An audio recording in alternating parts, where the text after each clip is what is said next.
This is what $500,000 can buy you in Denmark.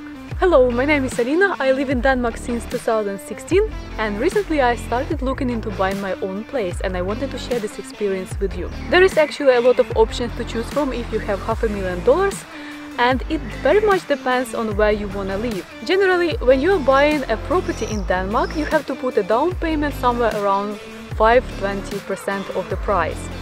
And it very much depends on the bank, if you have Danish citizenship, how long you have been living in Denmark, and so on. I look for properties using an app called Boligssiden, and because I am working remotely, I can basically live anywhere. But for me, it is important to find something for reasonable price, but still relatively close to a nearest city because I still want to go to fitness, shopping, and going out to eat. I also like doing that. I will start searching for properties in the center of Copenhagen, and not because I want to live there, no, but I want you to see this madness. So let's go to the first one, some random on the map. So this one is an apartment very central, located in the Copenhagen. It looks like a very old building, but I honestly don't understand how they can ask for almost 3.5 million kronas for this apartment, because it's built in what? It's built in 1741 and it's only 53 square meters. No, I don't think I would like to live in this apartment and I would definitely not buy it. Because if you look at the price per square meter, Jesus Christ, it is 65,000 Danish crowns per square meter. Alright, let's move a little bit further from the center, because I would never buy anything for 65,000 Danish crowns for a square meter. So we will look at the different apartment, probably at Ama, because I remember I was renting an apartment for like a year there, and it was a pretty nice location, super close to the center. There is metro, there is S-train. It is a villa and they want 3.3 million Danish crowns for it.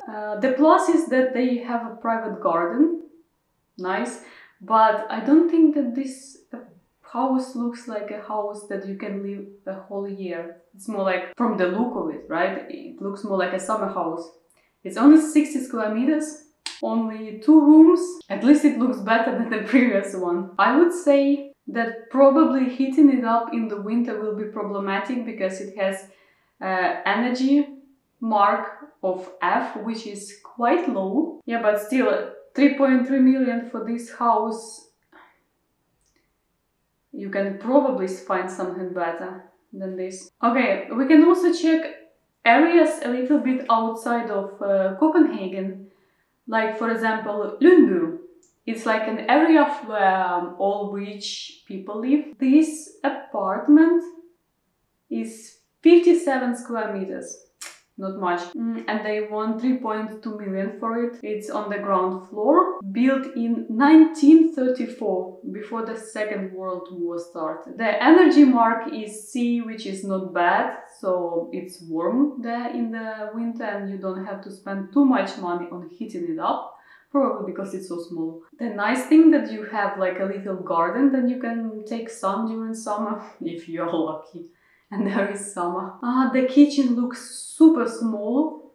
I mean, it's more like an apartment for one person, but still for this price I still wouldn't buy it. However, I really like the area and yeah, if I had too much money, I would probably live somewhere in Lundby. Oh wow, the bathroom is...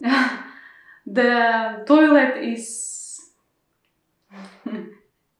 So you're basically sitting on the toilet and banging your head in the wall. Okay, let's check something outside of Copenhagen. Still close to Copenhagen, close enough so you can take a train. Maybe like half an hour, 20 minutes to get to the center. And the area is not super fancy, but maybe we are lucky to find something. Alright, see, much better. Like, and we didn't go that far. We can get a house for 3.5 million Danish crowns.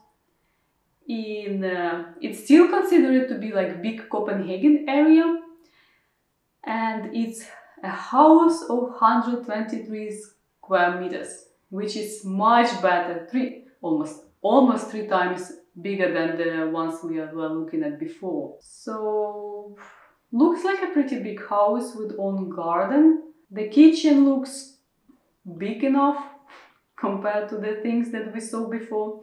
I'm wondering how they heat it up. Is it like this fireplace they use it as a main approach to heat up? If yes, then it can be a problem. I know that a lot of Danes keep this fireplace just for hygge, to make it cozy in the home. The bathroom looks okay-ish, not very big. What I hate about this house, that the shape of the roof, because if you have like the ground floor, it looks alright. If you go on the first floor, then you have this corner and you like always hit your head in these corners.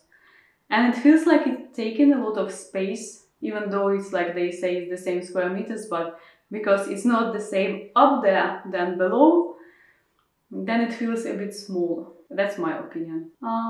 Relatively big living room. The stairs are a bit sketchy. Can you imagine if you have a little kid? Like in general, this house would require some renovation. You can still move in and live there, but if you want to keep these crazy colors inside, well, that's personal preferences, right?